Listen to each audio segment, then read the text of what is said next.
ਪੰਜਾਬ ਤੋਂ ਬਾਹਰ ਭਾਰਤ ਦੇ ਅੱਡ-ਅੱਡ ਸ਼ਹਿਰਾਂ ਚੋਂ ਬੜੀ ਵਾਰ ਇਹੋ ਜਿਹੀਆਂ ਖਬਰਾਂ ਆ ਜਾਂਦੀਆਂ ਨੇ ਕਿ ਅੱਜ ਸਿੱਖ ਦੀ ਬੇਅਦਬੀ ਕੀਤੀ, ਸਿੱਖ ਦੇ ਕਕਾਰਾਂ ਨੂੰ ਲਾ ਕੇ ਬੇਇੱਜ਼ਤ ਕੀਤਾ।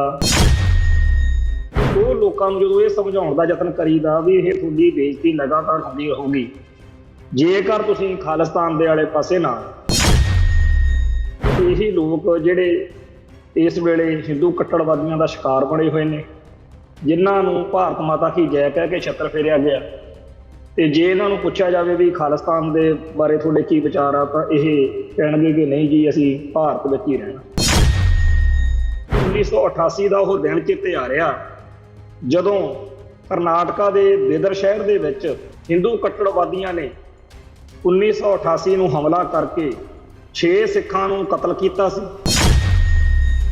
ਤੇ ਇਹ ਜਿਹੜਾ ਸਿੱਖਾਂ ਦਾ ਕਤਲੇਆਮ ਸੀ ਉਹ ਹਿੰਦੂ ਕੱਟੜਵਾਦੀਆਂ ਨੇ ਇਸ ਕਰਕੇ ਕੀਤਾ ਸੀਗਾ ਕਿ ਜੀ ਜਿਹੜੇ ਇਹ ਸਿੱਖ ਨੇ ਬਈ ਇਹ ਇੱਥੇ ਪੂਰੀ ਟੌਰ ਨਾਲ ਰਹਿੰਦੇ ਨੇ, ਪੂਰੀ ਸ਼ਾਨ ਨਾਲ ਰਹਿੰਦੇ ਨੇ, ਤੇ ਇਹ 1984 ਭੁੱਲ ਗਏ ਤੇ ਇਹਨਾਂ ਨੂੰ 1984 ਚੇਤੇ ਕਰਾਉਣੇ।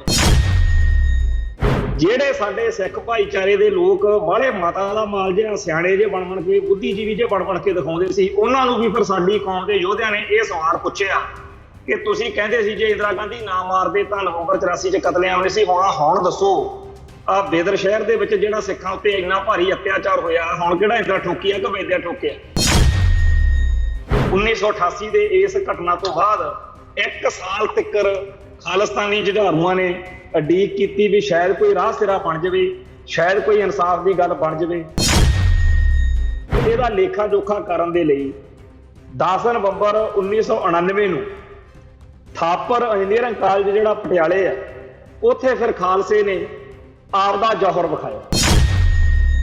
ਜਦੋਂ ਅਖਬਾਰਾਂ 'ਚ ਖਬਰਾਂ ਛਪੀਆਂ ਕਿ ਖਾੜਕੂਆਂ ਨੇ ਜੀ ਥਾਪਰ ਇੰਜੀਨੀਅਰਿੰਗ ਕਾਲਜ ਦੇ ਡੋਰਮੈਟਰੀ ਹਾਲ ਦੇ ਵਿੱਚ ਹਮਲਾ ਕਰ ਦਿੱਤਾ ਤੇ ਲਾਸ਼ਾਂ ਦੇ ਢੇਰ ਲਾ ਦਿੱਤੇ ਆ, ਫਿਰ ਸਾਰਾ ਭਾਰਤ ਜਿਹੜਾ ਸੀ ਲੇਰਾਂ ਮਾਰਦਾ ਸੀ।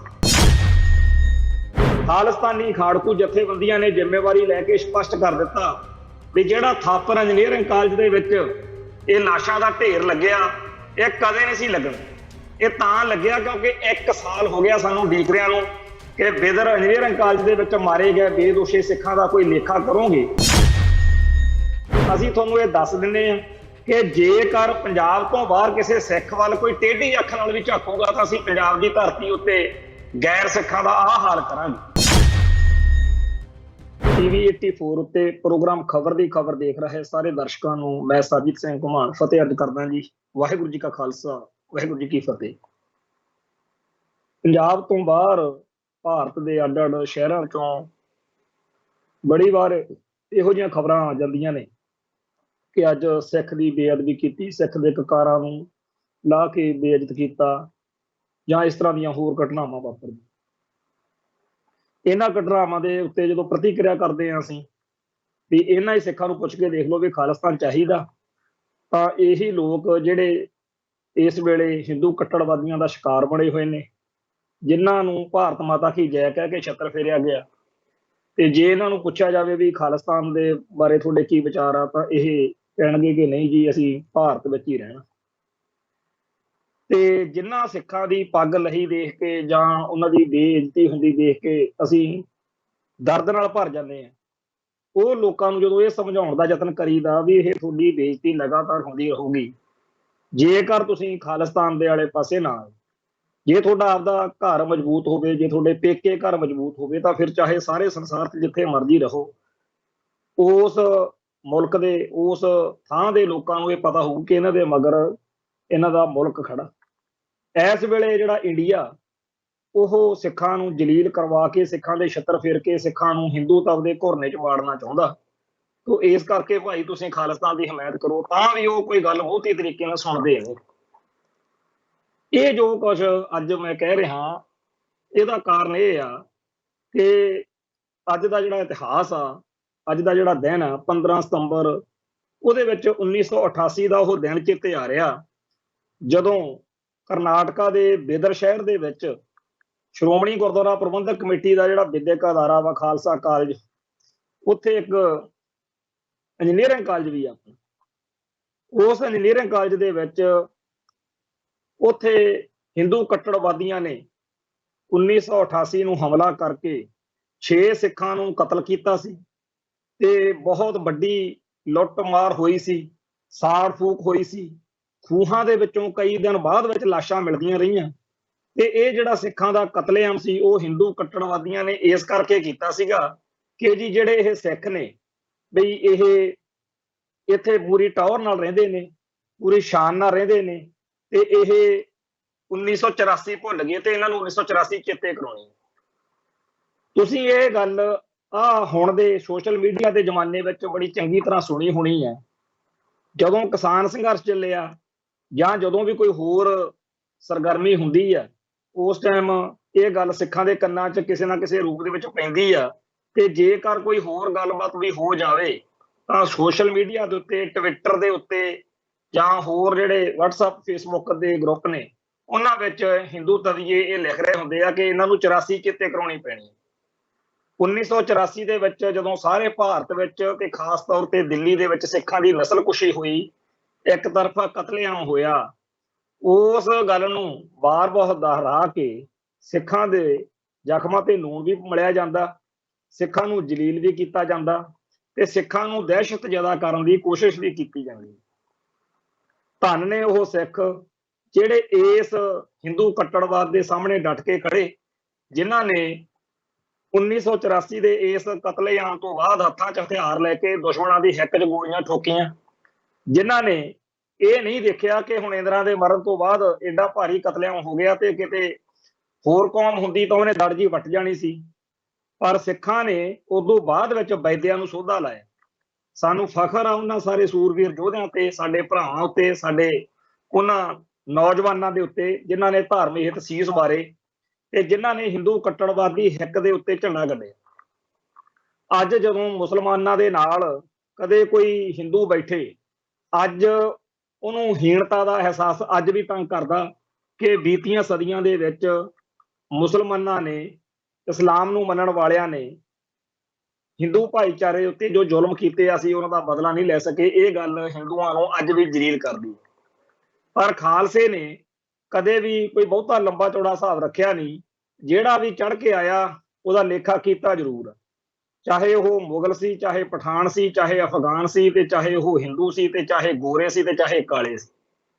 ਇਸ ਗੱਲ ਕਰਕੇ ਅੱਜ ਖਾਲਸੇ ਦੇ ਅੰਦਰ ਅਣਖ ਗੈਰਤਾ ਜਿਹੜੀ ਉਹ ਅਜੇ ਤੱਕ ਮੌਜੂਦ ਆ। ਸੋ ਜਦੋਂ ਇਹ ਭਾਣਾ ਵਾਪਰਿਆ ਜਿਹਦੀ ਆਪਾਂ ਗੱਲ ਕਰਦੇ ਹਾਂ, 15 ਸਤੰਬਰ 1988 ਦਾ ਬਿਦਰ ਸ਼ਹਿਰ ਦੇ ਵਿੱਚ, ਕਰਨਾਟਕਾ ਦੇ ਵਿੱਚ 1984 ਤੋਂ ਬਾਅਦ ਪਹਿਲੀ ਵਾਰ ਸਿੱਖਾਂ ਦਾ ਇਸ ਤਰੀਕੇ ਨਾਲ ਕਤਲੇਆਮ ਹੋਇਆ, ਤਾਂ ਸਾਰੇ ਭਾਰਤ ਨੇ ਸੁੰਨ ਵੱਟ ਲਈ, ਦੜ ਵੱਟ ਲਈ, ਪੂਛ ਚੱਡਿਆਂ 'ਚ ਲੈ ਲਈ ਤੇ ਕਦੇ ਕਿਸੇ ਨੇ ਕੋਈ ਤੂੰ ਤੱਕ ਨਹੀਂ ਕੀਤੀ ਵੀ ਸਿੱਖਾਂ ਦੇ ਲਈ ਹਾਂ ਦਾ ਨਾਅਰਾ ਮਾਰਨ। ਜਿਹੜੇ ਸਾਡੇ ਸਿੱਖ ਭਾਈਚਾਰੇ ਦੇ ਲੋਕ ਬਾਹਲੇ ਮਾਤਾ ਦਾ ਮਾਲ ਜਿਹਾ, ਸਿਆਣੇ ਜੇ ਬਣ ਕੇ, ਬੁੱਧੀਜੀਵੀ ਜੇ ਬਣ ਕੇ ਦਿਖਾਉਂਦੇ ਸੀ, ਉਹਨਾਂ ਨੂੰ ਵੀ ਫਿਰ ਸਾਡੀ ਕੌਮ ਦੇ ਯੋਧਿਆਂ ਨੇ ਇਹ ਸਵਾਲ ਪੁੱਛਿਆ ਕਿ ਤੁਸੀਂ ਕਹਿੰਦੇ ਸੀ ਜੇ ਇੰਦਰਾ ਗਾਂਧੀ ਨਾ ਮਾਰਦੇ ਤਾਂ ਨਵੰਬਰ 84 'ਚ ਕਤਲੇਆਮ ਨਹੀਂ ਸੀ ਹੋਣਾ। ਹੁਣ ਦੱਸੋ, ਆ ਬੇਦਰ ਸ਼ਹਿਰ ਦੇ ਵਿੱਚ ਜਿਹੜਾ ਸਿੱਖਾਂ ਉੱਤੇ ਇੰਨਾ ਭਾਰੀ ਅਤਿਆਚਾਰ ਹੋਇਆ, ਹੁਣ ਕਿਹੜਾ ਇੰਦਰਾ ਠੋਕਿਆ ਕਿ ਵੈਦਿਆ ਠੋਕਿਆ? ਹੁਣ ਤੁਹਾਨੂੰ ਸਮਝ ਲੱਗ ਚੁੱਕੀ ਹੋਣੀ ਚਾਹੀਦੀ ਆ ਕਿ ਸਾਰੇ ਭਾਰਤ ਦੇ ਹਿੰਦੂ ਤਵੀਆਂ ਦੀ ਏਕਤਾ ਵਾ, ਇਕਜੁੱਟਤਾ, ਇਕਮੁੱਠਤਾ ਵਾ ਵੀ ਆਪਾਂ ਸਿੱਖਾਂ ਨੂੰ ਟਿਕਣ ਨਹੀਂ ਦੇਣਾ, ਸਿੱਖਾਂ ਨੂੰ ਜਲੀਲ ਕਰਨਾ। ਤੇ ਜੇਕਰ ਆਪਣੇ ਪੇਕਾ ਮਜ਼ਬੂਤ ਹੋਵੇ, ਜੇਕਰ ਪੰਜਾਬ ਦੀ ਧਰਤੀ ਉੱਤੇ ਆਪਣਾ ਹੱਥ ਉੱਤੇ ਹੋਵੇ, ਤਾਂ ਸਾਰੇ ਭਾਰਤ ਵਿੱਚ ਦਾ ਕੀ ਸਾਰੇ ਸੰਸਾਰ ਵਿੱਚ ਹੀ ਆਪਾਂ ਸਿਕਿਉਰ ਰਹਾਂਗੇ, ਸੁਰੱਖਿਅਤ ਰਹਾਂਗੇ। ਤੇ ਜੇਕਰ ਇੱਥੇ ਆਪਾਂ ਕਮਜ਼ੋਰ ਪੈ ਗਏ ਤਾਂ ਮਾਰੇ ਜਾਵਾਂਗੇ।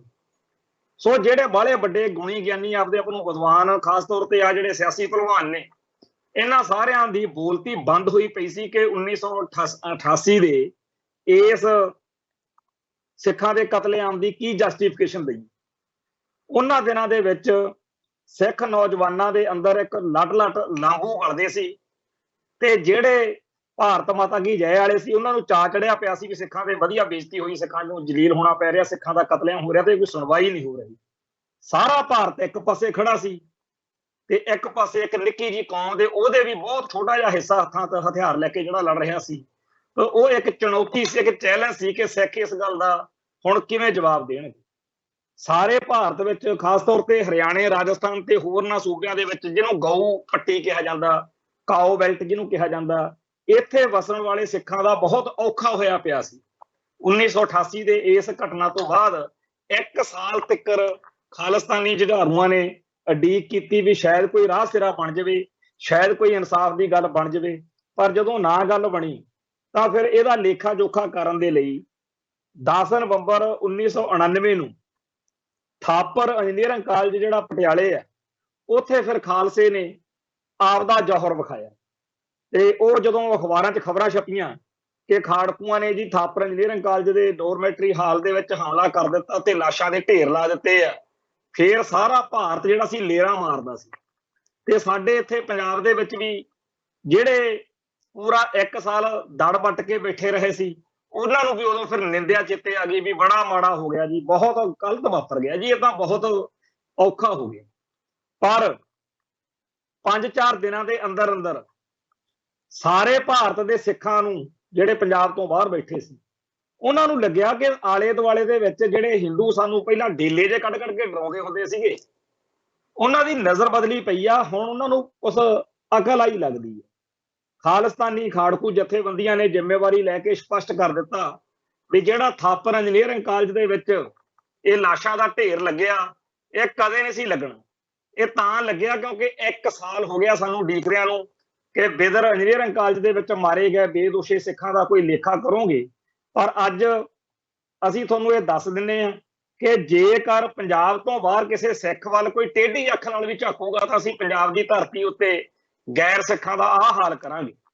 ਜੇਕਰ ਤੁਸੀਂ ਚਾਹੁੰਦੇ ਹੋ ਕਿ ਪੰਜਾਬ ਵਿੱਚ ਵੜਨ ਤੋਂ ਬਾਅਦ ਕਿਸੇ ਹਿੰਦੂ ਨੂੰ ਜਾਂ ਕਿਸੇ ਗੈਰ ਸਿੱਖ ਨੂੰ ਜਾਂ ਕਿਸੇ ਭਾਰਤੀ ਨੂੰ ਕੋਈ ਝਰੀਟ ਤੱਕ ਨਾ ਆਵੇ, ਤਾਂ ਅਸੀਂ ਇਸ ਗੱਲ ਦੀ ਗਰੰਟੀ ਥੋਤੋਂ ਭਾਲਾਂਗੇ ਕਿ ਪੰਜਾਬ ਤੋਂ ਬਾਹਰ ਸਾਡੇ ਕਿਸੇ ਸਿੱਖ ਨੂੰ ਵੀ ਝਰੀਟ ਨਹੀਂ ਆਉਣੀ ਚਾਹੀਦੀ।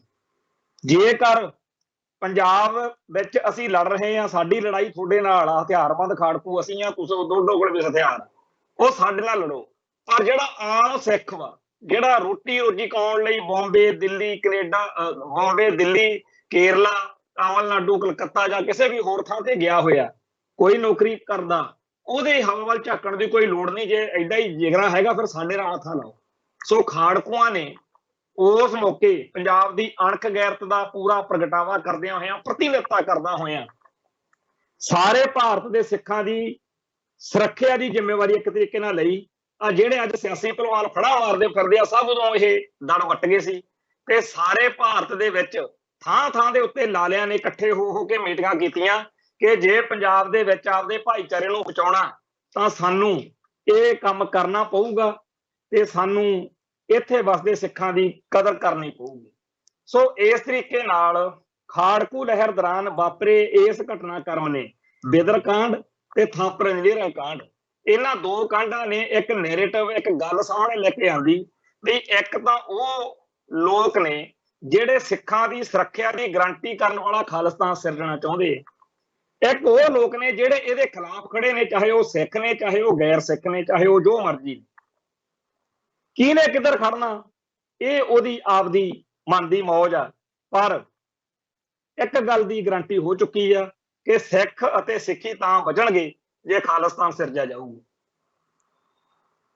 ਸੋ ਅੱਜ ਦਾ ਇਹ ਜਿਹੜਾ ਦਿਹਾੜਾ, ਉਹਦੇ ਸਾਨੂੰ ਸਬਕ ਜਿਹੜੇ ਆ ਉਹ ਦੁਬਾਰਾ ਚੇਤੇ ਕਰਨ ਦੀ ਲੋੜ ਆ।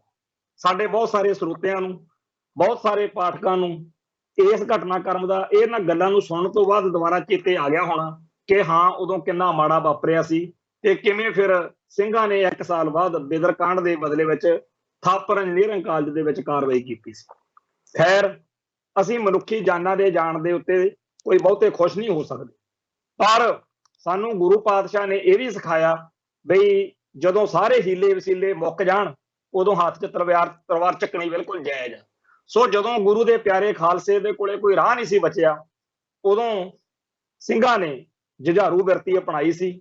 ਅੱਜ ਦੇ ਸਮੇਂ ਦੇ ਵਿੱਚ ਸਾਰੇ ਸੰਸਾਰ ਦੇ ਵਿੱਚ ਨੈਰੇਟਿਵ ਦੀ ਲੜਾਈ ਆ, ਬਰਤਾਂਤ ਦੀ ਲੜਾਈ ਆ, ਮਾਹੌਲ ਦੀ ਲੜਾਈ ਆ, ਪੱਖ ਦੀ ਲੜਾਈ ਆ। 1984 ਤੋਂ ਬਾਅਦ ਵਿੱਚ ਸਾਡੀ ਕੌਮ ਨੂੰ ਸਾਰੇ ਸੰਸਾਰ ਵਿੱਚ ਜਾਣਿਆ ਜਾਣ ਲੱਗ ਪਿਆ ਕਿ they are not Indian, they are not Hindu. ਅੱਜ ਸਾਨੂੰ ਕੋਈ ਹਿੰਦੂ ਵੀ ਨਹੀਂ ਕਹਿੰਦਾ ਤੇ ਸਾਨੂੰ ਕੋਈ ਭਾਰਤੀ ਵੀ ਨਹੀਂ ਕਹਿੰਦਾ। ਸਭ ਨੂੰ ਪਤਾ ਕਿ ਇਹ ਤਾਂ ਭਾਰਤੀ ਹਕੂਮਤੀ ਦਹਿਸ਼ਤਗਰਦੀ ਦੇ ਸਤਾਏ ਹੋਏ ਲੋਕ ਨੇ, ਇਹ ਤਾਂ ਭਾਰਤ ਵਿੱਚ ਗੁਲਾਮ ਲੋਕ ਨੇ, ਇਹ ਤਾਂ ਭਾਰਤ ਦੀ ਸਲੇਵਰੀ, ਭਾਰਤ ਦੀ ਕੌਂਸਟੀਟਿਊਸ਼ਨਲ ਸਲੇਵਰੀ ਦੇ ਮਾਰੇ ਹੋਏ ਲੋਕ ਨੇ। ਭਾਰਤ ਵਿੱਚ ਇਹਨਾਂ ਦੇ ਹੱਕਾਂ ਨੂੰ ਮਾਰਿਆ ਜਾ ਰਿਹਾ, ਇਹਨਾਂ ਦੇ ਧਾਰਾਂ ਦੇ ਚਿੰਨ੍ਹਾਂ ਨੂੰ ਖਤਮ ਕੀਤਾ ਜਾ ਰਿਹਾ, ਇਹਨਾਂ ਦੀ ਬੋਲੀ ਮਾਰੀ ਜਾ ਰਹੀ ਹੈ, ਇਹਨਾਂ ਦਾ ਸੱਭਿਆਚਾਰ ਮਾਰਿਆ ਜਾ ਰਿਹਾ, ਇਹਨਾਂ ਦੇ ਲੋਕਾਂ ਦਾ ਧਾਰਮਿਕ ਸਥਾਨਾਂ ਦਾ ਘਾਣ ਹੋ ਰਿਹਾ। ਅੱਜ ਸਾਰੇ ਸੰਸਾਰ ਦੇ ਵਿੱਚ 1984 ਦੇ ਘਟਨਾਕ੍ਰਮ ਨੇ ਦੁਨੀਆ ਨੂੰ ਦੱਸ ਦਿੱਤਾ ਕਿ ਇਹ ਲੋਕ ਆਪਦਾ ਆਜ਼ਾਦ ਮੁਲਕ ਖਾਲਿਸਤਾਨ ਸਿਰਜਣ ਲਈ ਯਤਨਸ਼ੀਲ। ਸੋ ਅੱਜ ਜਦੋਂ ਮਾਹੌਲ ਜਿਹੜਾ ਸਾਰੇ ਸੰਸਾਰ ਦਾ ਸਾਡੇ ਸਾਹਮਣੇ ਆ, ਤਾਂ ਸਾਡੇ ਲਈ ਇਹ ਬੜਾ ਜ਼ਰੂਰੀ ਆ ਕਿ ਅਸੀਂ ਅੱਡ-ਅੱਡ ਮੁਲਕਾਂ 'ਚ ਵਸ ਗਏ ਆ। ਇੱਥੋਂ ਜਾਨਾਂ ਬਚਾਉਣ ਦੇ ਲਈ ਹਰ ਇੱਕ ਹਰਬਾ ਵਰਤ ਕੇ ਕੋਈ ਕਿਸ ਮੁਲਕ ਪਹੁੰਚਿਆ, ਕੋਈ ਕੁਸ ਮੁਲਕ ਪਹੁੰਚਿਆ। ਹਰ ਮੁਲਕ ਦੇ ਆਪੋ ਆਪਣੇ ਨਿਯਮ ਨੇ, ਕਾਨੂੰਨ ਨੇ। ਸੋ ਹਰ ਮੁਲਕ ਦੇ ਵਿੱਚ ਵਸਦੇ ਹੋਏ ਸਿੱਖ ਨੂੰ ਚਾਹੀਦਾ ਕਿ ਉਹ ਉਸ ਮੁਲਕ ਦੇ ਕਾਇਦੇ ਕਾਨੂੰਨਾਂ ਨੂੰ ਪੂਰੀ ਤਰ੍ਹਾਂ ਮੰਨੇ, ਉਸ ਮੁਲਕ ਦੇ ਲੋਕਾਂ ਨੂੰ ਕਦੇ ਵੀ ਕੋਈ ਸਮੱਸਿਆ ਨਾ ਖੜੀ ਕਰੇ, ਉਸ ਮੁਲਕ ਦੇ ਲੋਕ ਜਿਹੜੇ ਆ ਉਸ ਸਿੱਖ ਦੀ ਤੇ ਉਸ ਕੌਮ ਦੀ, ਸਿੱਖ ਕੌਮ ਦੀ ਪੂਰੀ ਦੀ ਉਹ ਕਦਰ ਕਰਨ। ਹਰੇਕ ਸਿੱਖ ਨੂੰ ਇਉਂ ਲੱਗੇ ਕਿ ਮੈਂ ਆਪਦੀ ਪੂਰੀ ਕੌਮ ਦਾ ਰਾਜਦੂਤ ਹਾਂ ਤੇ ਮੈਂ ਇੱਥੇ ਆਪਦੀ ਕੌਮ ਦੇ ਹੱਕਾਂ ਲਈ, ਹਿੱਤਾਂ ਲਈ, ਉਹਦੇ ਜਜ਼ਬਾਤਾਂ ਦੀ ਪੇਸ਼ਕਾਰੀ ਲਈ ਹਮੇਸ਼ਾ ਜਿਹੜਾ ਹੈਗਾ ਯਤਨਸ਼ੀਲ ਰਹਿਣਾ। ਸੋ ਜਦੋਂ ਹਰ ਸੰਭਵ ਤਰੀਕੇ ਨਾਲ ਅਸੀਂ ਹਰ ਮੁਲਕ ਦੇ ਲੋਕਾਂ ਦੇ ਦਿਲਾਂ ਵਿੱਚ ਆਪਦਾ ਥਾਂ ਬਣਾ ਲਵਾਂਗੇ, ਫਿਰ ਸਾਡਾ ਅਗਲਾ ਕੰਮ ਸੌਖਾ ਹੋ ਜਾਂਦਾ। ਫਿਰ ਅਸੀਂ ਉਸ ਕੌਮ ਦੇ, ਉਸ ਮੁਲਕ ਦੇ ਲੋਕਾਂ ਨੂੰ ਜਿੱਥੇ ਅਸੀਂ ਵਸ ਰਹੇ ਹੋਵਾਂਗੇ ਹਰ ਮੁਲਕ ਦੇ ਵਿੱਚ, ਉੱਥੇ ਦੱਸਣ ਦਾ ਯਤਨ ਕਰੀਏ ਕਿ ਸਾਡੀ ਲੜਾਈ ਕੀ ਆ, ਸਾਡੇ ਹੱਕ ਕਿਵੇਂ ਖੋਹੇ ਜਾ ਰਹੇ ਆ, ਕਿਵੇਂ ਸਾਡਾ ਪਰਸੀਕਿਊਸ਼ਨ ਹੋ ਰਿਹਾ। ਦੱਸੀਏ ਉਹਨਾਂ ਨੂੰ ਕਿ ਸਾਡੇ ਕੌਮ ਦੇ ਜਿਹੜੇ ਲੋਕ ਨੇ ਉਹਨਾਂ ਦਾ ਕਿਵੇਂ ਜੈਨੋਸਾਈਡ ਹੋ ਰਿਹਾ, ਕਿਵੇਂ ਨਸਲਕੁਸ਼ੀ ਕੀਤੀ ਜਾ ਰਹੀ ਹੈ। ਤੇ ਇਸ ਤਰੀਕੇ ਨਾਲ ਅਸੀਂ ਆਪਦੀ ਕੌਮ ਦੀ ਸੇਵਾ ਕਰੀਏ। ਸਾਨੂੰ ਇਹ ਗੱਲ ਭੁੱਲਣੀ ਨਹੀਂ ਚਾਹੀਦੀ ਕਿ ਅਰਬਾਂ ਖਰਬਾਂ ਰੁਪਈਏ ਖਰਚ ਕੇ ਭਾਰਤੀ ਹਕੂਮਤ ਨੇ ਹਰ ਮੁਲਕ ਦੇ ਵਿੱਚ ਕੁਝ ਵਿਕਾਊ ਲੋਕ ਖੜੇ ਕੀਤੇ ਹੋਏ ਨੇ, ਜਿਹੜੇ ਸਿੱਖਾਂ ਦੇ ਭੇਸ ਦੇ ਵਿੱਚ ਖਾਲਿਸਤਾਨੀ ਏਜੰਡੇ ਦਾ ਵਿਰੋਧ ਕਰਦੇ। ਉਹਨਾਂ ਲੋਕਾਂ ਦਾ ਇੱਕ ਨਕਾਤੀ ਪ੍ਰੋਗਰਾਮ ਇਹ ਹੈ ਕਿ ਕਿਸੇ ਤਰੀਕੇ ਨਾਲ ਸਿੱਖਾਂ ਦੀ ਚੜ੍ਹਦੀ ਕਲਾ ਰੋਕਣੀ ਹੈ, ਸਿੱਖਾਂ ਨੂੰ ਜਿਹੜਾ ਮਾਣ ਸਨਮਾਨ ਵੱਧ ਰਿਹਾ, ਜੋ ਸਾਰੇ ਸੰਸਾਰ ਵਿੱਚ ਪ੍ਰਵਾਨਗੀ ਵੱਧ ਰਹੀ ਹੈ, ਇਹਨੂੰ ਰੋਕਣਾ, ਇਹਨੂੰ ਠੱਲ ਪਾਉਣੀ। ਸੋ ਇਸ ਤਰ੍ਹਾਂ ਦੇ ਜਿਹੜੇ ਲੋਕ ਨੇ ਇਹ ਪੰਥ ਦੇ ਗਦਾਰ ਨੇ।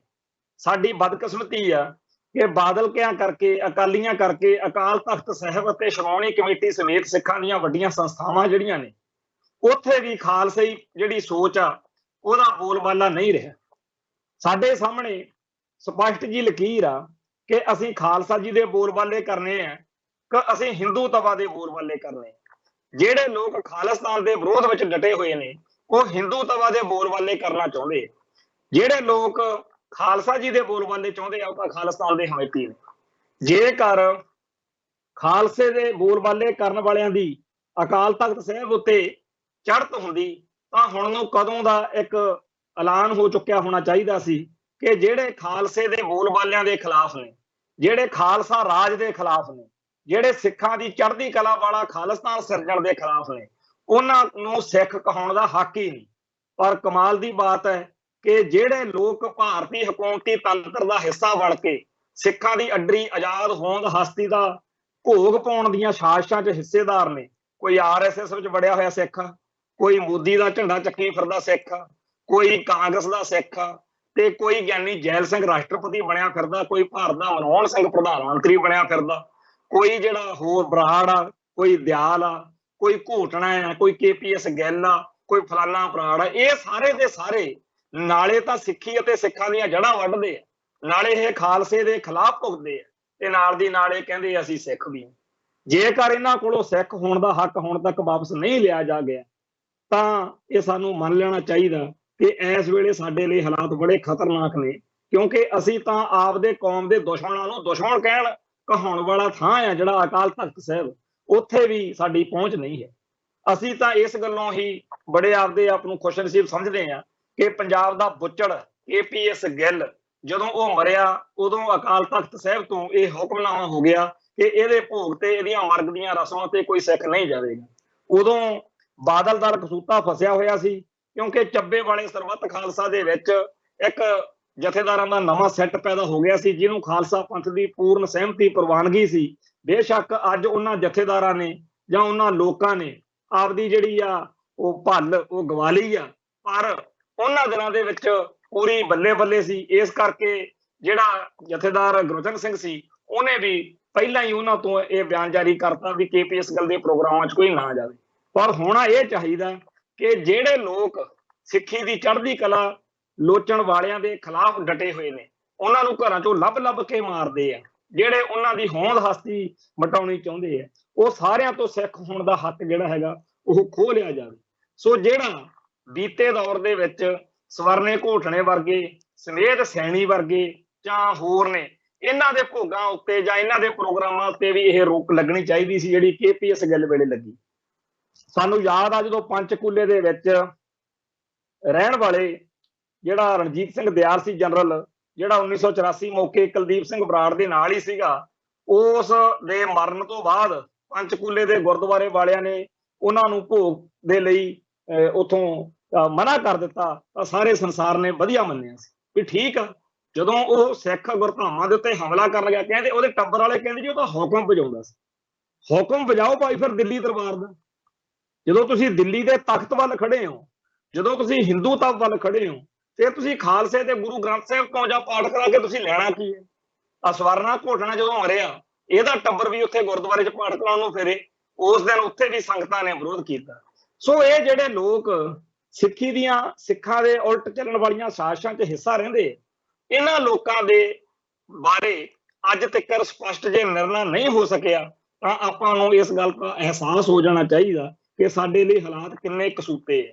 ਸੋ ਜਿਹੜੀ ਖਾਲਸਾ ਜੀ ਦੇ ਬੋਲਬਾਲੇ ਕਰਨ ਵਾਲੀ ਧਿਰ ਵਾ, ਉਹਦਾ ਹਿੰਦੂਤਵਾ ਦੇ ਬੋਲਬਾਲੇ ਕਰਨ ਵਾਲੀ ਧਿਰ ਨਾਲ ਟਕਰਾਅ ਰਹਿਣਾ ਹੀ ਰਹਿਣਾ। ਆ ਜਿਹੜੇ ਭਾਰਤੀ ਮੁੱਖਧਾਰਾ ਨੂੰ ਮੱਥਾ ਟੇਕੀ ਬੈਠੇ ਆ, ਜਿਹੜੇ ਭਾਰਤੀ ਹਕੂਮਤੀ ਸਿਸਟਮ ਦੇ ਅਧੀਨ ਚੋਣਾਂ ਲੜ ਕੇ ਮੁੱਖ ਮੰਤਰੀ, ਪ੍ਰਧਾਨ ਮੰਤਰੀ ਤੇ ਹੋਰ ਲੱਲੜ ਪੱਲੜ ਬਣਨ ਨੂੰ ਫਿਰਦੇ ਆ, ਜਿਹੜੇ ਅੱਡ-ਅੱਡ ਸਿਆਸੀ ਦਲਾਂ ਦੇ ਵਿੱਚ ਸਰਗਰਮ ਸਿੱਖ ਨੇ, ਇਹਨਾਂ ਸਾਰਿਆਂ ਦੇ ਅੰਦਰ ਉਹੀ ਚੀਜ਼ ਆ ਜਿਹੜੀ ਕੁਲਦੀਪ ਸਿੰਘ ਬਰਾੜ ਦੇ ਅੰਦਰ ਸੀ, ਜਿਹੜੀ ਇੰਦਰਾ ਦੇ ਅੰਦਰ ਸੀ, ਜਿਹੜੀ ਬੇਅੰਤੇ ਬੁੱਚੜ ਦੇ ਅੰਦਰ ਸੀ, ਜਿਹੜੀ KPS ਗਿੱਲ, ਸਮੇਤ ਸੈਣੀ, ਇਜ਼ਹਾਰ ਆਲਮ ਵਰਗਿਆਂ ਦੇ ਅੰਦਰ। ਇਹ ਸਾਰਿਆਂ ਨੂੰ ਮੌਕਾ ਨਹੀਂ ਲੱਗਿਆ। ਜੇ ਕਿਤੇ ਇਹਨਾਂ ਕੋਲੇ ਸੱਤਾ ਹੋਵੇ, ਇਹ ਵੀ ਉਹੀ ਕੁਛ ਕਰਨ। ਪੰਜਾਬ ਦਾ ਮੁੱਖ ਮੰਤਰੀ ਬਣ ਕੇ, ਭਾਰਤ ਦਾ ਪ੍ਰਧਾਨ ਮੰਤਰੀ ਜਾਂ ਰਾਸ਼ਟਰਪਤੀ ਬਣ ਕੇ, ਜਾਂ ਹਕੂਮਤੀ ਸਿਸਟਮ 'ਚ ਕੋਈ ਵੀ ਅਹੁਦਾ ਲੈਣ ਤੋਂ ਬਾਅਦ ਇਹ ਹੋ ਹੀ ਨਹੀਂ ਸਕਦਾ ਵੀ ਉਹ ਸਿੱਖੀ ਜਾਂ ਸਿੱਖਾਂ ਦਾ ਕੋਈ ਭਲਾ ਕਰ ਦੇਵੇ। ਸਭ ਤੋਂ ਵੱਧ ਖਤਰਨਾਕ ਉਹ ਲੋਕ ਨੇ ਜਿਹੜੇ ਸਾਨੂੰ ਇਹ ਭਰਮ ਪਾਉਂਦੇ ਆ ਕਿ ਮੈਨੂੰ ਸਿੱਖੋ, ਇੱਕ ਵਾਰੀ ਗੱਦੀ ਬਖਸ਼ੋ ਸਹੀ, ਦੇਖਿਓ ਮੈਂ ਤਾਂ ਰਾਤੋਂ ਰਾਤ ਤੁਹਾਨੂੰ ਸਾਰਾ ਕੁਝ ਖੁਸ਼ ਕਰ ਦੇਣਾ। ਉਹ ਹਕੂਮਤੀ ਢਾਂਚਾ ਜਿਹੜਾ ਸਿੱਖੀ ਦੀਆਂ ਜੜ੍ਹਾਂ ਵੱਢਣ ਦੇ ਲਈ ਪਿਛਲੇ 70-80 ਸਾਲ ਤੋਂ ਕੋਈ ਕਸਰ ਨਹੀਂ ਛੱਡ ਰਿਹਾ, ਉਹ ਢਾਂਚਾ ਕਿਸੇ ਨੂੰ ਖੰਘਣ ਦਊ। ਕਸ਼ਮੀਰ ਵਾਲਿਆਂ ਨੇ ਖੁਦ ਮੁਖਤਾਰੀ ਦਾ ਮਤਾ ਪਾ ਕੇ ਭੇਜਿਆ ਸੀ, ਕੀ ਬਣਿਆ? ਅੱਜ ਕਸ਼ਮੀਰ ਦੀ ਸਾਰੀ ਜਿਹੜੀ ਆਜ਼ਾਦੀ ਪੱਖੀ ਮੂਵਮੈਂਟ ਨੂੰ ਚਲਾਉਣ ਵਾਲੀ ਲੀਡਰਸ਼ਿਪ ਸੀ, ਉਹ ਰੋਲ ਕੇ ਰੱਖਤੀ ਉਹਨਾਂ ਨੇ ਕੱਖ ਪਰਵਾਹ ਨਹੀਂ ਕੀਤੀ ਕਿਹੜੀਆਂ ਧਾਰਾ, ਕਿਹੜੇ ਐਗਰੀਮੈਂਟ। ਤੇ ਪੰਜਾਬ ਉਹਨਾਂ ਨੂੰ ਬਹੁਤ ਬੁਰੀ ਤਰ੍ਹਾਂ ਅੱਖਾਂ 'ਚ ਚੁਭਦਾ। ਪੰਜਾਬ ਦੇ ਲੋਕਾਂ ਦੀ ਪੱਗ, ਦਾੜਾ, ਦਸਤਾਰ, ਸਿੱਖੀ, ਸਿਦਕ, ਹਰ ਚੀਜ਼ ਉਹਨਾਂ ਨੂੰ ਚੁਭਦੀ ਹੈ।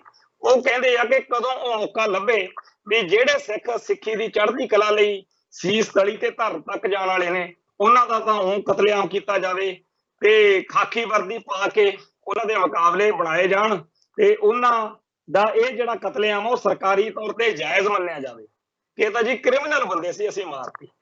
ਜਿਹੜੇ ਬਾਕੀ ਆ ਉਹਨਾਂ ਨੂੰ ਡਰਾ ਲਿਆ ਜਾਵੇ ਤੇ ਉਹਨਾਂ ਤੋਂ ਭਾਰਤ ਦੇ ਵਿੱਚ ਕੇਸਾਧਾਰੀ ਹਿੰਦੂ ਹੋਣ ਦਾ ਜਿਹੜਾ ਹੈਗਾ ਉਹਨਾਂ ਤੋਂ ਪਰਨ ਕਰਾ ਲਿਆ ਜਾਵੇ। ਸੋ ਇਹ ਸਾਰੇ ਦੇ ਸਾਰੇ ਲੋਕ ਜਿਹੜੇ ਇਸ ਗੱਲ ਦੇ ਹਿੱਸੇਦਾਰ ਨੇ ਕਿਸੇ ਨਾ ਕਿਸੇ ਢੰਗ ਤਰੀਕੇ ਨਾਲ, ਉਹਨਾਂ ਲੋਕਾਂ ਦੇ ਬਾਰੇ ਸਾਡੇ ਮਨਾਂ ਦੇ ਵਿੱਚ ਕਿਹੋ ਜਿਹੇ ਵਿਚਾਰ ਹੋਣੇ ਚਾਹੀਦੇ? ਸਾਡੇ ਲਈ ਤਾਂ ਉਹ ਸਾਰੇ ਦੇ ਸਾਰੇ ਦੁਸ਼ਮਣ ਹੋਣੇ ਚਾਹੀਦੇ ਆ, ਜਿਹੜੇ ਹਿੰਦੂਤਵਾ ਦਾ ਬੋਲਬਾਲਾ ਕਰਨਾ ਚਾਹੁੰਦੇ ਆ ਤੇ ਖਾਲਸਾ ਜੀ ਦੇ ਬੋਲਬਾਲੇ ਕਰਨ ਵਾਲਿਆਂ ਦਾ ਖਾਤਮਾ ਕਰਨਾ ਚਾਹੁੰਦੇ। ਇਹ ਇੱਕ ਮਨੋਵਿਗਿਆਨਕ ਜੰਗ ਵਾ, ਇਹ ਇੱਕ ਸਾਈਕੋਲੋਜੀਕਲ ਜੰਗ ਵਾ। ਤੋਂ ਸਾਰੇ ਸੰਸਾਰ ਦੇ ਵਿੱਚ ਤੁਸੀਂ ਕੀ ਖਾਂਦੇ ਹੋ, ਕੀ ਨਹੀਂ ਖਾਂਦੇ, ਕੀ ਪਹਿਨਦੇ ਹੋ, ਕੀ ਨਹੀਂ ਪਹਿਨਦੇ, ਸਾਬਤ ਸੂਰਤ ਹੋ ਕਿ ਨਹੀਂ, ਜੇ ਅੰਮ੍ਰਿਤ ਛਕਿਆ ਤਾਂ ਕਿਹੜੇ ਜਥੇ ਦਾ, ਕਿਹੜੀ ਮਰਿਆਦਾ ਦਾ ਛਕਿਆ, ਇਹ ਸਾਰੇ ਮਸਲੇ ਪਾਸੇ ਛੱਡ ਕੇ ਸਿਰਫ ਇਸ ਗੱਲ ਤੇ ਆ ਜਾਓ ਕਿ ਆਪਾਂ ਖਾਲਿਸਤਾਨ ਦੇ ਹੱਕ ਵਿੱਚ ਨੈਰੇਟਿਵ ਸਿਰਜਣਾ, ਖਾਲਿਸਤਾਨ ਦੇ ਹੱਕ ਵਿੱਚ ਮਾਹੌਲ ਸਿਰਜਣਾ। ਹਰ ਮੁਲਕ ਦੇ ਹਾਲਾਤ ਵੱਖਰੇ ਨੇ, ਜਿਹੋ ਜਿਹਾ ਉਸ ਮੁਲਕ ਦਾ ਢਾਂਚਾ ਅਲਾਓ ਕਰਦਾ, ਇਜਾਜ਼ਤ ਦਿੰਦਾ, ਉਹੋ ਜਿਹਾ ਰਾਹ ਫੜ ਲਓ, ਪਰ ਖਾਲਿਸਤਾਨ ਦੇ ਹੱਕ ਵਿੱਚ ਮਾਹੌਲ ਸਿਰਜੋ। ਜੇਕਰ ਭਾਰਤ ਵਿੱਚ ਰਹਿੰਦਿਆਂ ਹੋਇਆਂ ਅਮਰੀਕਾ ਜਾਂ ਕੈਨੇਡਾ ਦੇ ਜਾਂ ਕਿਸੇ ਹੋਰ ਮੁਲਕ ਦੇ ਸਿੱਖਾਂ ਵੱਲੋਂ ਜੋ ਖਾਲਿਸਤਾਨੀ ਸਰਗਰਮੀ ਕੀਤੀ ਜਾ ਰਹੀ ਹੈ, ਜੇਕਰ ਉਹ ਭਾਰਤ ਵਿੱਚ ਵਸਦੇ ਸਿੱਖਾਂ ਦੇ ਅਨਫਿਟ ਆ, ਜੇਕਰ ਭਾਰਤ ਦੇ ਸਿੱਖ ਉਹਦਾ ਬੋਝ ਨਹੀਂ ਚੱਕ ਸਕਦੇ ਤੇ ਕਿਸੇ ਹੋਰ ਤਰੀਕੇ ਨਾਲ ਜ਼ਿਆਦਾ ਵਧੀਆ ਖਾਲਿਸਤਾਨ ਦੀ ਗੱਲ ਕਰ ਸਕਦੇ ਆ। ਇਹ ਬਿਲਕੁਲ ਜਿੱਦ ਨਹੀਂ ਫੜਨੀ ਚਾਹੀਦੀ ਕਿ ਆਪਾਂ ਜਿਵੇਂ ਅਮਰੀਕਾ ਵਾਲੇ ਕਰਦੇ ਆ ਉਵੇਂ ਕਰਨਾ। ਜਿਹੜਾ ਕੁਝ ਭਾਰਤ ਦੇ ਵਿੱਚ ਵਸਦੇ ਸਿੱਖਾਂ ਨੂੰ, ਪੰਜਾਬ ਵਿੱਚ ਵਸਦੇ ਸਿੱਖਾਂ ਨੂੰ ਸੂਟ ਬਹਿੰਦਾ, ਉਹ ਹੋ ਸਕਦਾ ਅਮਰੀਕਾ ਵਿੱਚ ਵਸਦੇ ਸਿੱਖਾਂ ਨੂੰ ਸੂਟ ਨਾ ਕਰਦਾ ਹੋਵੇ। ਸੋ ਉੱਥੋਂ ਦੀ ਖਾਲਿਸਤਾਨੀ ਸਰਗਰਮੀ ਤੇ ਭਾਰਤ ਜਾਂ ਪੰਜਾਬ ਦੇ ਸਿੱਖਾਂ ਦੀ ਖਾਲਿਸਤਾਨੀ ਸਰਗਰਮੀ ਦੇ ਢੰਗ ਤਰੀਕਿਆਂ 'ਚ ਫਰਕ ਹੋਣਾ ਕੋਈ ਬਹੁਤੀ ਵੱਡੀ ਗੱਲ ਨਹੀਂ, ਪਰ ਨਿਸ਼ਾਨਾ ਸਾਰਾ ਦਾ ਖਾਲਿਸਤਾਨ ਹੋਣਾ ਚਾਹੀਦਾ। ਦੁਨੀਆ ਭਰ ਦੇ ਵਿੱਚ ਇਹ ਗੱਲ ਤਾਂ ਮੰਨੀ ਜਾ ਸਕਦੀ ਹੈ ਕਿ ਚਾਹੇ ਕਿਸੇ ਦਾ ਢੰਗ ਤਰੀਕਾ ਵੱਖਰਾ ਤੇ ਚਾਹੇ ਕਿਸੇ ਨਾਲ ਮੇਲ ਖਾਂਦਾ, ਪਰ ਸਾਰੇ ਦੇ ਸਾਰੇ ਮੁਲਕਾਂ ਦੇ ਵਿੱਚ ਸਿੱਖ ਖਾਲਿਸਤਾਨ ਲਈ ਚੂਝ ਰਹੇ ਨੇ। ਪਰ ਇਹ ਗੱਲ ਮੰਨਣੀ ਮੁਸ਼ਕਲ ਆ ਕਿ ਜੀ ਕੋਈ ਸਾਰੇ ਸੰਸਾਰ ਦੇ ਵਿੱਚ ਸਿੱਖਾਂ ਦੇ ਹੱਕ 'ਚ ਖਾਲਿਸਤਾਨ ਦੀ ਗੱਲ ਹੀ ਨਹੀਂ ਕਰਦਾ। ਮੈਂ ਬੜੇ ਸਪਸ਼ਟ ਅਤੇ ਨਿਰਣਾਇਕ ਜਿਹੜੇ ਅੱਖਰ ਆ ਉਹ ਵਰਤ ਰਿਹਾ ਕਿ ਜੇਕਰ ਕੈਨੇਡਾ ਦੇ ਵਿੱਚ ਵਸਦੇ ਸਿੱਖਾਂ ਨੂੰ ਉੱਥੋਂ ਦਾ ਸਿਸਟਮ ਜਿਸ ਤਰੀਕੇ ਨਾਲ ਖਾਲਿਸਤਾਨ ਦੀ ਗੱਲ ਕਰਨ ਦਿੰਦਾ, ਉਹਨਾਂ ਨੂੰ ਉਹ ਤਰੀਕਾ ਅਪਣਾਉਣਾ ਚਾਹੀਦਾ। ਉਹਨਾਂ ਨੂੰ ਨਹੀਂ ਜਿੱਦ ਕਰਨੀ ਚਾਹੀਦੀ ਕਿ ਜਿਵੇਂ ਅਮਰੀਕਾ ਵਾਲੇ ਕਰਦੇ ਅਸੀਂ ਉਵੇਂ ਕਰੀਏ, ਜਾਂ ਅਸੀਂ ਇੰਡੀਆ ਵਾਲੇ ਸਿੱਖ ਜਾਂ ਪੰਜਾਬ ਵਾਲੇ ਸਿੱਖ ਜਿਵੇਂ ਕਰਦੇ ਅਸੀਂ ਉਵੇਂ ਕਰੀਏ। ਇਵੇਂ ਹੀ ਅਮਰੀਕਾ ਵਾਲਿਆਂ ਨੂੰ ਬਿਲਕੁਲ ਨਹੀਂ ਚਾਹੀਦਾ। ਯੂਰਪ ਦੇ ਸਿੱਖਾਂ ਦੇ ਆਪਦੇ ਹਿਸਾਬ ਕਿਤਾਬ ਹੋਣਗੇ, ਪਰ ਸਾਰੇ ਦੇ ਸਾਰੇ ਸਿੱਖ ਖਾਲਿਸਤਾਨ ਦੇ ਉਸ ਏਜੰਡੇ ਨੂੰ ਹੋਰ ਅੱਗੇ ਤੋਰਨ ਵਾਲੀ ਗੱਲ ਕਰਦੇ ਰਹਿਣ, ਤਾਂ ਕਿ ਇੱਕ ਮਾਹੌਲ ਸਿਰਜਿਆ ਜਾਵੇ ਕਿ ਇੰਡੀਅਨ ਸਟੇਟ ਸਿਸਟਮ ਜਿਹੜਾ ਉਹਦੇ ਸਾਹਮਣੇ ਇੱਕ ਚੁਣੌਤੀ, ਇੱਕ ਚੈਲੰਜ ਜਿਹੜਾ ਹੈਗਾ ਬਣੇ। ਤੇ ਅੱਜ ਦੇ ਜ਼ਮਾਨੇ ਵਿੱਚ ਕੋਈ ਵੀ ਰਾਹ ਆਖਰੀ ਰਾਹ ਨਹੀਂ ਹੁੰਦਾ। ਕਿਸੇ ਨੂੰ ਬੁਲਟ ਦਾ ਰਾਹ ਚੰਗਾ ਲੱਗਦਾ, ਕਿਸੇ ਨੂੰ ਬੈਲਟ ਦਾ, ਕਿਸੇ ਨੂੰ ਰੈਫਰੈਂਡਮ ਦਾ, ਕਿਸੇ ਨੂੰ ਕੋਈ ਹੋਰ। ਜਿਹੜੇ ਵੀ ਰਾਹ ਦੇ ਰਾਹੀਂ ਖਾਲਿਸਤਾਨ ਦੀ ਮੰਜ਼ਿਲ ਨੇੜੇ ਆਉਂਦੀ ਹੋਊਗੀ ਉਹ ਅਪਣਾ ਲੈਣਾ ਚਾਹੀਦਾ। ਕੋਈ ਵੀ ਰਾਹ ਰੱਦ ਨਹੀਂ ਕਰਨਾ ਚਾਹੀਦਾ। ਇੱਥੇ ਜਿਹੜੇ ਸਾਡੇ ਵਿੱਚ ਕੁਛ ਇਹੋ ਜਿਹਾ ਹੈ ਆਪਾ ਧਾਪੀ ਵਾਲੇ ਬੰਦੇ ਆ ਜਾਂਦੇ ਆ, ਜਿਹੜੇ ਕਹਿੰਦੇ ਆ ਕਿ ਜੇ ਤੂੰ ਮੇਰੇ ਵਾਲੇ ਰਾਹ ਨੂੰ ਓਕੇ ਨਹੀਂ ਕਰਦਾ ਫਿਰ ਤੇਰੇ ਵਾਲਾ ਦਾ ਵੀ ਮੈਂ ਰਾਹ ਨਹੀਂ ਜਿਹੜਾ ਹੈਗਾ ਉਹਦਾ ਵਿਰੋਧ ਕਰੂੰ। ਇਹ ਬਿਲਕੁਲ ਹੋਸ਼ਾਪਣ। ਜਿਵੇਂ ਆਪਾਂ ਜੰਗਾਂ ਦੇ ਵਿੱਚ ਦੇਖਦੇ ਆ ਕਿ ਫੌਜ ਦੇ ਅੱਡ ਅੱਡ ਸੈਕਸ਼ਨ, ਅੱਡ ਅੱਡ ਵਿੰਗ ਹੁੰਦੇ ਆ। ਉੱਥੇ ਅਨਜਾਨ ਉੱਪੜਦਾ ਕਰਨ ਵਾਲੇ ਵੀ ਨੇ, ਉੱਥੇ ਮੂਹਰੇ ਜੰਗ ਲੜਨ ਵਾਲੇ ਵੀ ਨੇ, ਜੰਗ ਦਾ ਸਮਾਨ, ਜੰਗੀ ਹਥਿਆਰ ਉੱਪੜਦਾ ਕਰਨ ਵਾਲੀ ਲਾਂ ਡੋਰੀ ਉਹ ਵੀ ਆ। ਕਈ ਤਰੀਕੇ ਨੇ ਜੰਗ ਲੜਨ। ਇਵੇਂ ਹੀ ਜਿਹੜੇ ਖਾੜਕੂ ਸੰਘਰਸ਼ ਚੱਲਦੇ ਆ, ਗਰੀਲਾ ਵਾਰਫੇਅਰ, ਉਹਦੇ ਵਿੱਚ ਇੱਕ ਗਰੀਲੇ ਨੂੰ ਸਾਂਭਣ ਲਈ ਘੱਟੋ ਘੱਟ 30-35 ਬੰਦੇ ਜਿਹੜੇ ਨੇ ਉਹ ਅੱਡੜ ਚਾਹੀਦੇ, ਜਿਹੜੇ ਇੱਕ ਗਰੀਲੇ ਨੂੰ ਫੈਸਿਲਿਟੀਜ਼ ਪ੍ਰੋਵਾਈਡ ਕਰਦੇ ਆ, ਉਹਨੂੰ ਉਹਨੂੰ ਅੰਡਰਗਰਾਊਂਡ ਚੱਲਣ ਦੇ ਲਈ ਮਾਹੌਲ ਦਿੰਦੇ ਆ। ਉਹ ਉੱਥੇ ਅੱਡੜ ਜਿਹੜੇ ਬੰਦੇ ਉਸ ਚੀਜ਼ ਦਾ, ਉਸ ਗੇਮ ਦਾ ਹਿੱਸਾ ਹੁੰਦੇ ਆ, ਸਾਰਿਆਂ ਦਾ ਯੋਗਦਾਨ ਹੁੰਦਾ। ਸੋ ਇਸ ਤਰੀਕੇ ਨਾਲ ਹੀ ਸਾਨੂੰ ਇਹ ਮੰਨ ਲੈਣਾ ਚਾਹੀਦਾ ਕਿ ਪੰਜਾਬ ਦੇ ਵਿੱਚ ਵਸਦੇ ਸਿੱਖਾਂ ਦੀਆਂ ਬਹੁਤ ਵੱਡੀਆਂ ਜ਼ਿੰਮੇਵਾਰੀਆਂ ਨੇ ਤੇ ਉਹਨਾਂ ਤੋਂ ਹਰ ਮੌਕੇ ਇਹ ਆਸ ਕਰੀ ਜਾਣੀ ਕਿ ਜਿਵੇਂ ਫਲਾਨੇ ਬੰਦੇ ਕਰਦੇ ਜੀ ਉਵੇਂ ਕਰੋ, ਤੇ ਜੇ ਤੁਸੀਂ ਉਵੇਂ ਨਹੀਂ ਕਰਦੇ ਫਿਰ ਤੁਸੀਂ ਗਦਾਰ ਹੋ। ਇਹ ਗੱਲਾਂ ਬਹੁਤ ਹੀ ਨਿਕੰਮੀਆਂ ਨੇ, ਪਰ ਅਫਸੋਸ ਦੀ ਗੱਲ ਆ ਕਿ ਸਾਡੇ ਕੁਝ ਜਜ਼ਬਾਤੀ ਹਿੱਸਿਆਂ ਨੇ ਕੌਮ ਦੇ ਵਿੱਚ ਇਹੋ ਜਿਹਾ ਰਾਹ ਫੜ ਲਿਆ ਵਾ ਕਿ ਜਾਂ ਤਾਂ ਤੂੰ ਮੇਰੇ ਮਗਰ ਲੱਗ ਜਾ, ਨਹੀਂ ਤੂੰ ਗਦਾਰ। ਜੇ ਤੂੰ ਫਲਾਨੇ ਬੰਦੇ ਨੂੰ ਲੀਡਰ ਨਹੀਂ ਮੰਨਦਾ ਜਾਂ ਫਲਾਨੇ ਦੇ ਦਿੱਤੇ ਏਜੰਡੇ ਨਾਲ ਸਹਿਮਤ ਨਹੀਂ ਹੁੰਦਾ, ਤੂੰ ਗਦਾਰ ਆ। ਤੂੰ ਫਲਾਨੇ ਦੀ ਗੱਲ ਜੇ ਸਵੀਕਾਰ ਕਰ ਲੇਗਾ ਤਾਂ ਤੈਨੂੰ ਮੈਂ ਖਾਲਿਸਤਾਨ ਦਾ ਸਰਟੀਫਿਕੇਟ ਦਊਂਗਾ, ਤੇ ਨਹੀਂ ਤੈਨੂੰ ਮੈਂ ਗਦਾਰ ਦਾ ਸਰਟੀਫਿਕੇਟ ਦਊਂਗਾ। ਅਸੀਂ ਖਾੜਕੂ ਲਹਿਰ ਦੌਰਾਨ ਦੇਖਿਆ ਕਿ ਬਹੁਤ ਸਾਰੇ ਚੋਟੀ ਦੇ ਜੁਝਾਰੂ ਮੰਨੇ ਜਾਣ ਵਾਲੇ ਬੰਦੇ ਬਹੁਤ ਬਾਅਦ ਵਿੱਚ ਸਾਨੂੰ ਔਖੀ ਸਥਿਤੀ ਵਿੱਚ ਫਸਾ ਗਏ। ਤੇ ਇਵੇਂ ਹੀ ਕਈ ਬੰਦਿਆਂ ਬਾਰੇ ਇਹ ਸੋਚਦੇ ਰਹੇ ਕਿ ਹੋ ਸਕਦਾ ਇਹ ਬੰਦੇ 'ਚ ਕੋਈ ਗੜਬੜ ਨਿਕਲੇ, ਪਰ ਉਹ ਬੰਦੇ ਧਾਰਾਂ ਹੇਠ ਸ਼ੀਸ਼ ਮਾਰ ਗਏ। ਸੋ ਮਨੁੱਖ ਦਾ ਕੁਝ ਪਤਾ ਨਹੀਂ ਹੁੰਦਾ ਕਿੱਧਰ ਨੂੰ ਚਲੇ ਜਾਵੇ। ਐਵੇਂ ਕਿਸੇ ਦੀਆਂ ਗਰੰਟੀਆਂ ਲਈ ਜਾਣੀਆਂ, ਐਵੇਂ ਦਾਬੇ ਮਾਰ ਕੇ, ਐਵੇਂ ਸੋਸ਼ਲ ਮੀਡੀਆ ਤੇ ਗਾਲਾਂ ਕੱਢ ਕੇ ਕਿ ਫਲਾਣੇ ਦੇ ਮਗਰ ਲੱਗੋ, ਫਲਾਣੇ ਦੇ ਮਗਰ ਨਾ ਲੱਗੋ, ਫਲਾਨੀ ਜਥੇਬੰਦੀ ਪੂਰੀ ਠੀਕ ਆ, ਫਲਾਨੀ ਪੂਰੀ ਗਲਤ ਆ। ਇਹੋ ਜਿਹਾ ਮਾਹੌਲ ਦੀ ਸਾਨੂੰ ਲੋੜ ਨਹੀਂ। ਸਾਨੂੰ ਉਸ ਮਾਹੌਲ ਦੀ ਲੋੜ ਆ ਕਿ ਹਰ ਇੱਕ ਗੱਲ ਜਿਹੜੀ ਸਾਡਾ ਅਗਲਾ ਕਦਮ ਆ ਉਹ ਪੋਜ਼ਿਟਿਵ ਹੋਵੇ ਤੇ ਖਾਲਿਸਤਾਨ ਦੇ ਹੱਕ 'ਚ ਹੋਵੇ। ਪਰ ਆਪਾ ਧਾਪੀ ਪਾਉਣੀ, ਇੱਕ ਦੂਜੇ ਨੂੰ ਗਰਦਾਰੀਆਂ ਦੇ ਸਰਟੀਫਿਕੇਟ ਵੰਡਣੇ, ਇੱਕ ਦੂਜੇ ਦੇ ਖਿਲਾਫ ਨੀਵੀਆਂ ਭੈੜੀਆਂ ਹਲਕੀਆਂ ਗੱਲਾਂ ਕਰਨੀਆਂ, ਇਹ ਸਾਰਾ ਕੁਝ ਜਿਹੜਾ ਹੈਗਾ ਨਾ ਕਦੇ ਬਰਦਾਸ਼ਤ ਹੋਇਆ, ਨਾ ਕਦੇ ਬਰਦਾਸ਼ਤ ਹੋਣਾ। ਜੇਕਰ ਵੱਡਾ ਸੋਚਾਂਗੇ, ਜੇਕਰ ਅਸੀਂ ਹਾਂ ਪੱਖੀ ਸੋਚ ਰੱਖਾਂਗੇ, ਤਾਂ ਸਾਡੀ ਕੌਮ ਜਿਹੜੀ ਆ ਉਹ ਆਪਦੇ ਏਜੰਡੇ ਵੱਲ, ਆਪਦੇ ਨਿਸ਼ਾਨੇ ਵੱਲ ਹੋਰ ਤੇਜ਼ੀ ਨਾਲ ਵਧੂਗੀ। ਸੋ ਇਹ ਕਹਿਣਾ ਕਿ ਜੀ ਜਿਹੜਾ ਮੇਰੇ ਵਾਲੇ ਜਿਹੜਾ ਅੰਮ੍ਰਿਤ ਮੈਂ ਛਕਿਆ ਜਾਂ ਜਿਸ ਮਰਿਆਦਾ ਨੂੰ ਮੈਂ ਮੰਨਦਾ ਉਵੇਂ ਦਾ ਨਹੀਂ ਹੈਗਾ, ਉਹ ਗਲਤ ਵਾ, ਏਦਾਂ ਨਹੀਂ। ਹਰ ਇੱਕ ਸਿੱਖ ਨੂੰ ਇਹ ਮੰਨਣਾ ਪਊਗਾ ਕਿ ਸਾਡੀ ਕੌਮ ਅੱਜ ਗੁਲਾਮ, ਗੁਲਾਮ ਹੋਣ ਕਰਕੇ ਸਾਡੇ ਅੰਦਰ ਬਹੁਤ ਸਾਰੀਆਂ ਇਹੋ ਜਿਹੀਆਂ ਸਮੱਸਿਆਵਾਂ ਨੇ ਜਿਨ੍ਹਾਂ ਨੂੰ ਹੱਲ ਕਰਨ ਦਾ ਅੱਜ ਸਾਡੇ ਕੋਲੇ ਵਕਤ ਨਹੀਂ। ਅੱਜ ਤਾਂ ਇਹ ਹੈਗਾ ਕਿ ਠੀਕ ਆ ਭਾਈ ਤੂੰ ਜਿਵੇਂ ਦਾ ਵੀ ਹੈ, ਪਰ ਆਪਾਂ ਰਲ ਕੇ ਲੜੀਏ, ਕੌਮ ਦੇ ਦੁਸ਼ਮਣਾਂ ਦੇ ਖਿਲਾਫ ਲੜੀਏ। ਆਪਸ ਵਿੱਚ ਹੀ ਲੜਨ ਦਾ ਸਾਡੇ ਕੋਲੇ ਟਾਈਮ ਨਹੀਂ ਹੈ। ਸਾਡੇ ਕੋਲੇ ਕੌਮ ਦੇ ਦੁਸ਼ਮਣਾਂ ਦੇ ਖਿਲਾਫ ਲੜਨ ਦਾ ਟਾਈਮ ਹੋਵੇ। ਸੋ ਉਸ ਅਕਾਲ ਪੁਰਖ ਵਾਹਿਗੁਰੂ ਦੇ ਚਰਨਾਂ 'ਚ ਅਰਦਾਸ ਕਰੀਏ ਕਿ ਸਾਡੀ ਕੌਮ ਜਿਹੜਾ ਖਾਲਸੇ ਦੇ ਬੋਲਬਾਲੇ ਕਰਨ ਵਾਲਾ ਉਹ ਮਾਹੌਲ ਸਿਰਜੇ ਜਿਹਦੇ ਵਿੱਚ ਹਰ ਇੱਕ ਸਿੱਖ ਨੂੰ ਲੱਗੇ ਕਿ ਠੀਕ ਆ, ਬੀਤੇ ਦੌਰ ਦੇ ਵਿੱਚ ਮੈਂ ਗਲਤ ਚੱਲ ਪਿਆ ਸੀ, ਮੈਂ ਹਿੰਦੂਤਵਾ ਦਾ ਝੰਡਾ ਚੱਕੀ ਰੱਖਿਆ, ਪਰ ਹੁਣ ਮੈਂ ਖਾਲਸੇ ਦੀ ਚੜ੍ਹਦੀ ਕਲਾ ਵਾਲੇ ਪਾਸੇ ਭੁਗਤੂੰਗਾ। ਸੋ ਇਸ ਤਰੀਕੇ ਦੀ ਚਰਚਾ, ਇਸ ਤਰੀਕੇ ਦੀ ਗੱਲਬਾਤ ਸਾਨੂੰ ਹਰ ਘਰ ਹਰ ਦਰ 'ਚ ਕਰਨੀ ਪਊਗੀ, ਕਿਉਂਕਿ ਸਮਾਂ ਬੜਾ ਤੇਜ਼ੀ ਨਾਲ ਬਦਲ ਰਿਹਾ। ਸਾਡੀ ਮੰਜ਼ਿਲ ਸਾਤੋਂ ਕਿੰਨੀ ਦੂਰ ਆ ਜਾਂ ਕਿੰਨੀ ਨੇੜੇ ਆ, ਉਹ ਸਾਡੇ ਸਿਰਜੇ ਹੋਏ ਮਾਹੌਲ ਤੇ ਹੈ। ਜੇਕਰ ਸਾਡੇ ਸਿਰਜੇ ਹੋਏ ਮਾਹੌਲ ਦੇ ਵਿੱਚ ਸਾਰੇ ਸੰਸਾਰ ਦੇ ਵਿੱਚ ਖਾਲਿਸਤਾਨ ਖਾਲਿਸਤਾਨ ਹੋ ਰਿਹਾ ਹੋਊ ਤਾਂ ਦੁਨੀਆ ਦੀ ਕੋਈ ਤਾਕਤ ਸਾਨੂੰ ਰੋਕ ਨਹੀਂ ਸਕੇਗੀ। ਸਾਨੂੰ ਅਵਸ਼ ਸਾਡਾ ਜਿਹੜਾ ਖਾਲਸਾਈ ਪਰਚਮ ਆ ਉਹ UNO ਦੇ ਵਿੱਚ ਹੋਰਨਾਂ ਝੰਡਿਆਂ ਦੇ ਵਿੱਚ ਝੂਲੇਗਾ, ਸਾਡਾ ਵੀ ਆਪਦੇ ਮੁਲਕ ਦਾ ਝੰਡਾ ਝੂਲੇਗਾ। ਪਰ ਜੇਕਰ ਅਸੀਂ ਕਰਾਹੇ ਪੈ ਰਹੇ, ਜੇ ਅਸੀਂ ਪਾਟੋ ਧਾੜ ਵਾਲੇ ਪਾਸੇ ਨੂੰ ਪੈ ਰਹੇ, ਜੇ ਅਸੀਂ ਨਕੰਮੀਆਂ ਸੋਚਾਂ ਵਿੱਚ ਹੀ ਫਸੇ ਰਹੇ, ਇੱਕ ਦੂਜੇ ਤੇ ਗਦਾਰੀਆਂ ਦੇ ਜਿਹੜੇ ਟੈਗ ਆ ਉਹ ਲਾ ਕੇ ਟਾਈਮ ਲਗਾਉਂਦੇ ਰਹੇ, ਫਿਰ ਅਸੀਂ ਜ਼ਰੂਰ ਮਾਰ ਖਾਵਾਂਗੇ। ਸੱਚੇ ਪਾਤਸ਼ਾਹ ਦੇ ਚਰਨਾਂ 'ਚ ਅਰਦਾਸ ਬੇਨਤੀ ਕਰਦੇ ਆ ਕਿ ਸਾਡੀ ਕੌਮ ਨੂੰ ਸਮੱਤ ਬਖਸ਼ਣ, ਚੜ੍ਹਦੀਆਂ ਕਲਾਂ ਬਖਸ਼ਣ। ਅੱਜ ਲਈ ਇੰਨਾ ਹੀ ਕਾਫੀ। ਉਹਨਾਂ ਸਾਰੇ ਸ਼ਹੀਦਾਂ, ਯੋਧਿਆਂ, ਸੂਰਬੀਰਾਂ ਨੂੰ ਸਲਾਮ ਹੈ ਜਿਨ੍ਹਾਂ ਨੇ ਆਪਦਾ ਜੀਵਨ ਖਾਲਿਸਤਾਨ ਦੇ ਲੇਖੇ ਲਾਇਆ ਤੇ ਖਾਲਸਾ ਜੀ ਦੇ ਬੋਲਬਾਲੇ ਦੀ ਚੜ੍ਹਦੀ ਕਲਾ ਲਈ ਉਹਨਾਂ ਨੇ ਜੀਵਨ ਵਾਰਿਆ। ਉਹਨਾਂ ਸਾਰਿਆਂ ਨੂੰ ਧਰਕਾਰ ਹੈ, ਲਾਹਨਤ ਹੈ ਜਿਹੜੇ ਪਹਿਲਾਂ ਜਾਂ ਹੁਣ ਹਿੰਦੂਤਵਾ ਦਾ ਬੋਲਬਾਲਾ ਕਰਨ ਲਈ ਸਰਗਰਮ ਨੇ ਤੇ ਕਹਾਉਂਦੇ ਆ ਸਿੱਖ। ਸੋ ਸੱਚੇ ਪਾਤਸ਼ਾਹ ਸਾਰਿਆਂ ਨੂੰ ਸਮੱਤ ਬਖਸ਼ਣ, ਸਿੱਖੀ ਦੀ ਚੜ੍ਹਦੀ ਕਲਾ ਹੋਵੇ। ਨਾਨਕ ਨਾਮ ਚੜ੍ਹਦੀ ਕਲਾ, ਤੇਰੇ ਭਾਣੇ ਸਰਬੱਤ ਦਾ ਭਲਾ।